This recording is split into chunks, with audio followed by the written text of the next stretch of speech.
Hey guys, and welcome to an All Eyes On at Wplus9 Design Studio. Today I want to show you a little bit about using your Tim Holtz Distress Inks with Copic markers. Copic markers, Copic, whatever. I'm going to be showing you how to color this flower and the leaves using the Distress Inks and the Copics. It's really easy and it's a lot of fun, and the results are stunning in real life. It adds just a little bit more texture than just coloring with your Copic markers. So to do this flower, I used our set Ever After. As you can see, mine has been loved a lot, so it's kind of dirty. My stamps are never the cleanest. So I started with the large outline, the gardenia, and I always just lay mine out flat and then pick it up with my block like this. And I stamped it in Tim Holtz Distress Ink by Ranger in Fired Brick. So I just inked it up and stamped it once. And then I took, this is a little trick that I learned from watching Jennifer McGuire. I know a lot of you already know her and you've been watching her forever, but I'm slow to get on the bandwagon, and I watched her Thinking Inking, I think it is, series that she did with 2 peas in a bucket, and I fell in love. So I'm just going to spritz this real quick with some water, and what that will do is it will cause this ink to bleed just a little bit and keep it from having too harsh of a line, which will actually look really good once we start doing this blending. I'm just going to squirt it a little bit more over here on the edge. There we go. And then I'm going to hit it with my heat gun just to speed up the drying time because I'm impatient.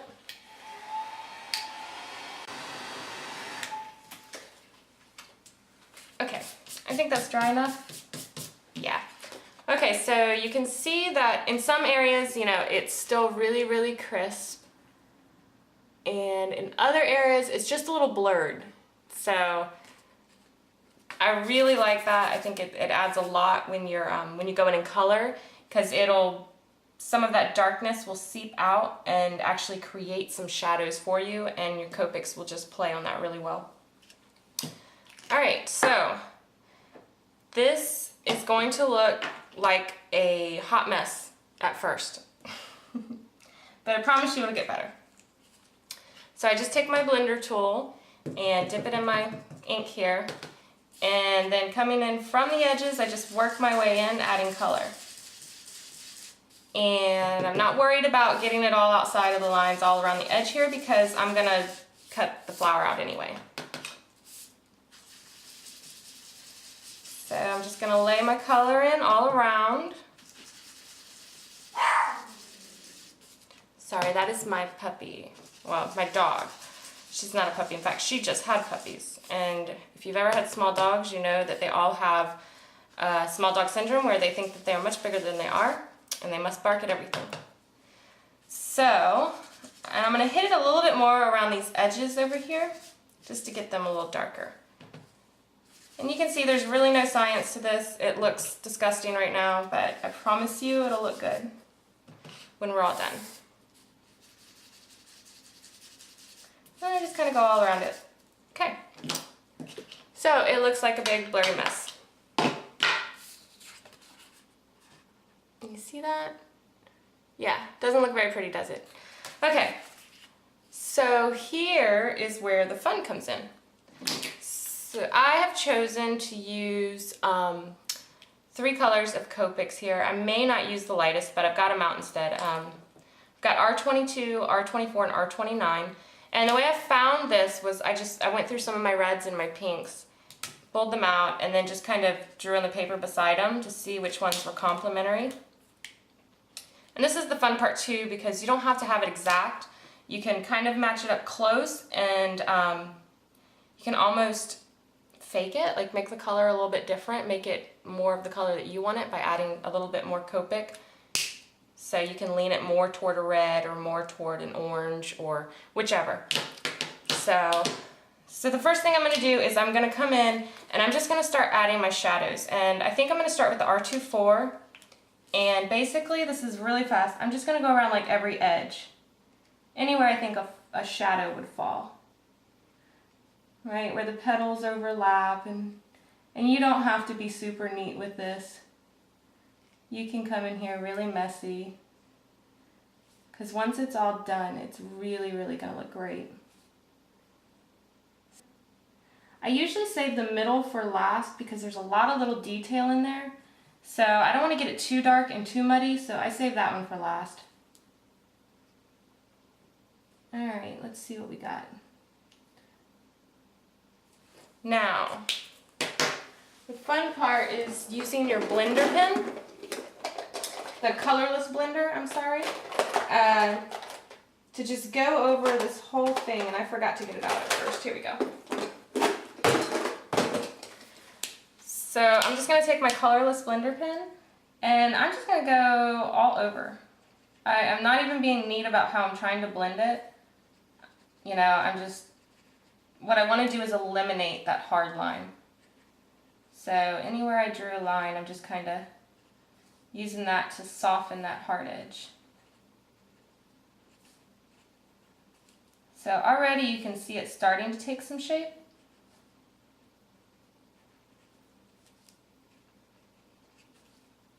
And this technique is good if you are horrible at coloring large spaces with Copic markers like I am. I'm not good at it at all. So I'm gonna take that same one because it's not quite as deep as I want it to be, and this is fine. So in a couple places, you know, I'm gonna go back in here again and add a little bit more. Like some of the areas I like it where it's thinner, but then I just want to get it a little deeper and a little darker, but not quite as dark as a dark shade just yet. So I just want to bring this out a little bit more.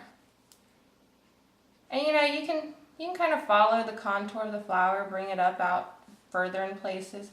You don't have to just follow the edge. I think right there I'm going to come in a little bit more. Right here I think it might do something like that.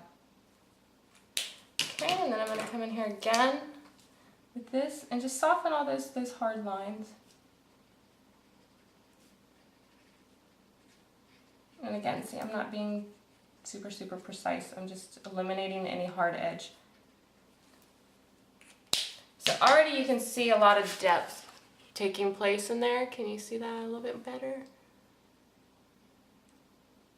But it's still got that nice, soft, natural look. Not quite as harsh as the coloring it regularly with Copics.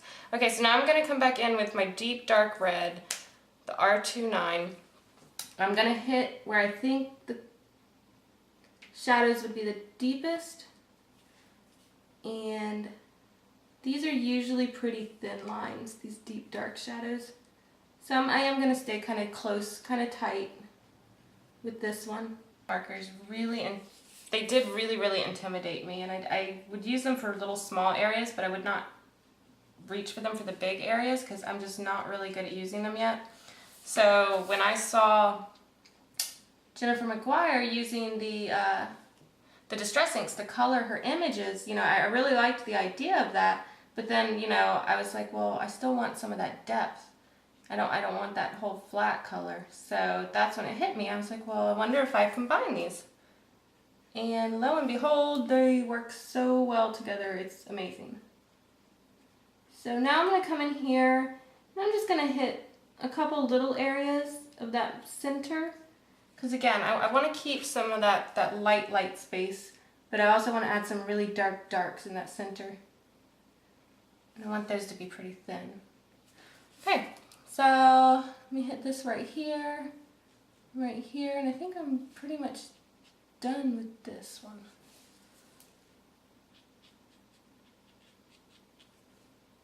Did I miss anything? I don't think so. Alright, and then I'm going to come over the whole thing again with the colorless blender, just to eliminate that harsh line.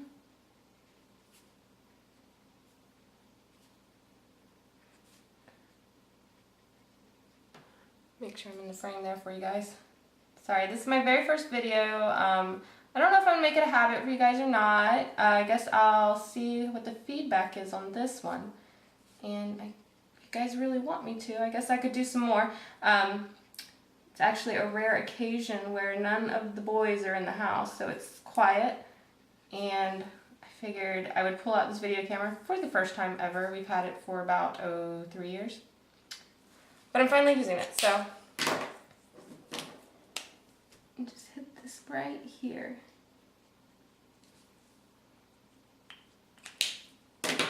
And there we go.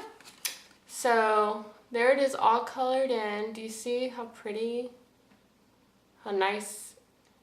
And I mean, really, I didn't have to do a lot of coloring with the Copics. I just outlined it and then blended it with that colorless blender. So, I mean, that super, super easy. I did the leaves the same way, but I did very minimal coloring with the Copics on the leaves. You see the leaves, I actually just colored them and then hit them harder around the edges with the, which one was it? The peeled paint. So that's all there is to it. You trim it out and you've got a gorgeous, gorgeous flower.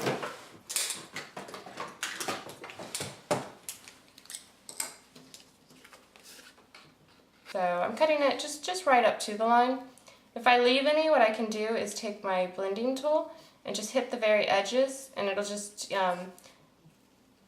it'll color any, you know, white edges that are left. There we go. So just in case, plus it adds a little bit more depth to the very edge.